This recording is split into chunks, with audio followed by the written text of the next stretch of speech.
मातरमला सोनिया गांधी यांचा आक्षेपार्ह video viral झालेला आहे, तुम्ही त्याचा निषेध देखील केलेला आहे, काय प्रमुख मागणी राहणार आहे तुमची आता? सोनिया गांधी ही एक विदेशी महिला, तिच्याकडून वंदे मातरमचा अपमान होणं हे अपेक्षितच आहे।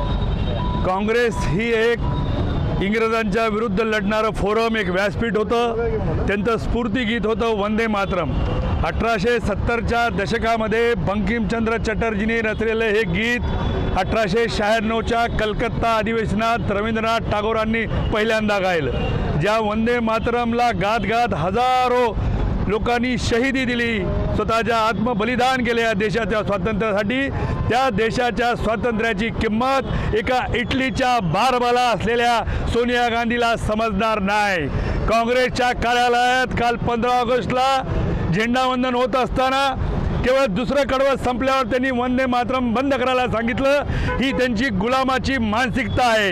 एका विशिष्ट धर्माचे लोक वंदे मातरमला विरोध करतात, त्याच धर्तीवर सोनिया गांधीचा विरोध एका धर्माचं लालूल चांगू करण्याचा प्रयत्न आहे। सोनिया गांधी ही इटलीची बारबाला आहे, डान्स बारमध्ये ती काम करत होती, त्याच्यामुळे भारतीय लोकांविषयी, भारतीय या गीताविषयी तिला बिलकुल काही प्रकारचं कौतुक आहे असं वाटत नाही। तिच्याकडून ही झालेलं कृत्य हे अपेक्षित आहे आणि समस्त भारतातील तमाम हिंदू आणि भारतवासी नागरिकांच्या वतीने आज भारतीय जनता युवा मोर्चा महाराष्ट्रात आणि देशामध्ये सोनिया गांधीचा तीव्र शब्दात निषेध करत आहे। बरं, काय मागणी काय राहील आता पुढे? मागणी ही राहील की देशाच्या संसदेने कायदा केला 28 जानेवारी 2026ला की हे 6 कडव्याचं गीत आता पूर्णपणे शासकीय कार्यक्रमात तुम्हाला म्हणावं लागेल।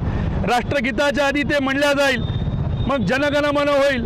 हा प्रोटोकॉल निश्चित झाल्यानंतर देखील जर एका पार्टीच्या कार्यालयामध्ये 2 कडवे झाल्यानंतर जर ते अडवत असतील तर सोनिया गांधी एका विशिष्ट धर्माच्या लोकाला जे वंदे मातरमला विरोध करतात त्यांना खुश करण्याचा व स्वतःच्या पप्पू असलेल्या लेकराला देशाचं नेतृत्व सोपवण्याचा केविलवाना प्रयत्न करत आहेत। तो प्रयत्न आम्ही देशवासी कधी यशस्वी होऊ देणार नाही।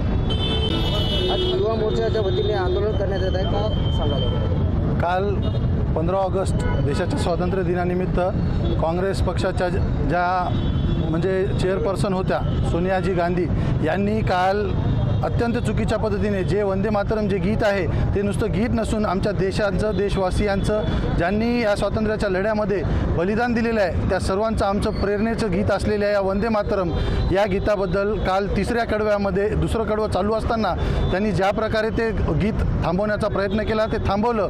त्याच पद्धतीने त्यांची मानसिकता, त्यांच्या पक्षाची मानसिकता यातून दिसून येते की त्यांनी म्हणजे एखाद्या विशिष्ट पक्षाला खुश करण्यासाठी या देशाच्या बलिदान केलेल्या, जे स्वातंत्र्यासाठी लढलेल्या त्यांच्यासाठी जे प्रेरणागीत आपण वंदे मातरम हे गातो त्या गीताला थांबून त्यांनी कुठंतरी बाकीच्या पूर्ण अखंड हिंदुस्थानाच्या लोकांच्या भावना दुखावलेल्या आहेत। त्यानिमित्ताने आम्ही आज या ठिकाणी भारतीय जनता पार्टी युवा मोर्चा नांदेड महानगरच्या वतीने या ठिकाणी निषेध करत आहोत आणि यानंतरही जर त्यांना व्यवस्थित जर लक्षात आलेलं नसेल तर आम्ही रस्त्यावर उतरून त्यांचा अजून कठोर शब्दामध्ये निषेध करू।